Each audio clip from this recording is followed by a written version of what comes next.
योगी महासभा द्वारा संचालित आप देख सकते हैं कि नाथ संप्रदाय के एक टेंट में हम लोग मौजूद हैं। लल्लू राम की पूरी टीम यहां पर मौजूद है और आप देख सकते हैं कि एक मंच वहां पर तैयार किया जा रहा है जहां पर संबोधन होगा मुख्यमंत्री योगी आदित्यनाथ का और सनातन को एकजुट करने के लिए एक तरीके से यहां से हुंकार भरी जाएगी। महाकुंभ के दिन सनातन धर्म को इकट्ठा करने के लिए, एकजुट करने के लिए और एक रूपता में लाने के लिए वहां पर से मुख्यमंत्री योगी आदित्यनाथ लोगों को बताएंगे कि आखिर सनातन धर्म हमें क्यों ज़रूरी है और किस लिए सनातन धर्म को मानना ज़रूरी है और उसके क्या क्या अनुष्ठान होते हैं। सबसे पहले हमारे साथ एक योगी सेवक जुड़े हुए हैं, हम इनसे बातचीत करेंगे। नाथ संप्रदाय से ये भी आते हैं और इन्होंने महाकुंभ के बारे में कि ये महाकुंभ क्यों महाकुंभ है और महाकुंभ की पौराणिक कथा क्या है उसके बारे में काफ़ी आप देख सकते हैं कि काफ़ी नौजवान हैं और हरियाणा से आते हैं। आप हरियाणा में कहाँ से हैं? सर मैं हरियाणा के भिवानी मुंडाल गांव से हूँ। नाम क्या है आपका? मेरा नाम कपिल शर्मा सर।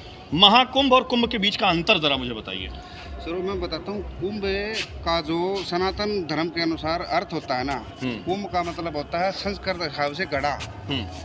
एक गड़ा था, दानों और देवताओं के बीच में महायुद्ध होया था अमृत मंथन के लिए सर। तो जब अमृत निकला तो देवताओं के हाथ में आ गया वो।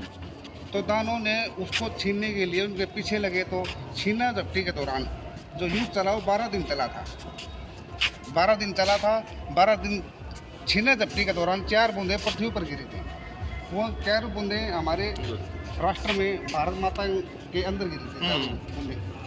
तो ऊपर की संस्कृति के हिसाब से ऊपर का एक दिन देवताओं को और पृथ्वी का 1 साल बराबर होता है। तो 12 दिन युद्ध चला था। तो 12 साल में कुंभ आता है और जब 12 कुंभ इकट्ठे हो जाते हैं तब एक महाकुंभ का रूप लेता है। 12 कुंभ इकट्ठे होते हैं तो एक महाकुंभ। हाँ, एक महाकुंभ। यानी ये जो महाकुंभ है वो 12 कुंभों का 12 कुंभों के बाद ये महाकुंभ बना है। आप समझ सकते हैं कि 144 साल के बाद ये जो योग बना हुआ है इस महाकुंभ का, उसकी चर्चा ये हरियाणा से आए हुए एक योगी भक्त ये बता रहे हैं।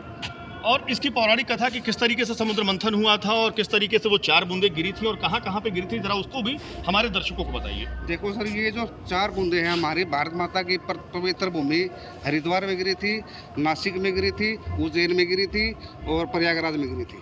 4 बूंदें, और चारों में से जो चारों में वैसे तो चारों पवित्र हैं, लेकिन चारों में की बात भी होगी तो प्रयागराज सबसे पवित्र है, क्योंकि महाकुंभ का आयोजन यही होता है। हर बार महाकुंभ होता है वो प्रयागराज में ही लगता है।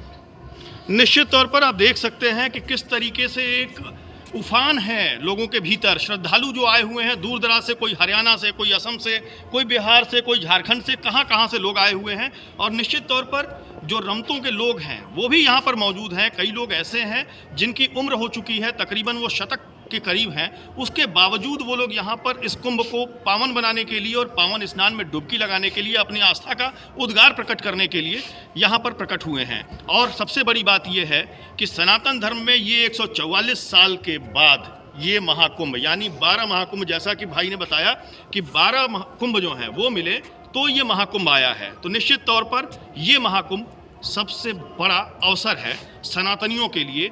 यही कारण है कि उत्तर प्रदेश सरकार ने यहाँ व्यवस्थाएं भी की हैं और हम लोग जिस पंडाल में खड़े हैं ये उत्तर प्रदेश के मुख्यमंत्री योगी आदित्यनाथ द्वारा संचालित, योगी महासभा द्वारा संचालित नाथ संप्रदाय का ये एक पंडाल है जहाँ पर लोगों के रहने, खाने और ठहरने की उत्तम व्यवस्था की गई है। लवलीन सैनी के साथ मैं विक्रम मिश्रा, लल्लूराम.com, महाकुंभ नगर।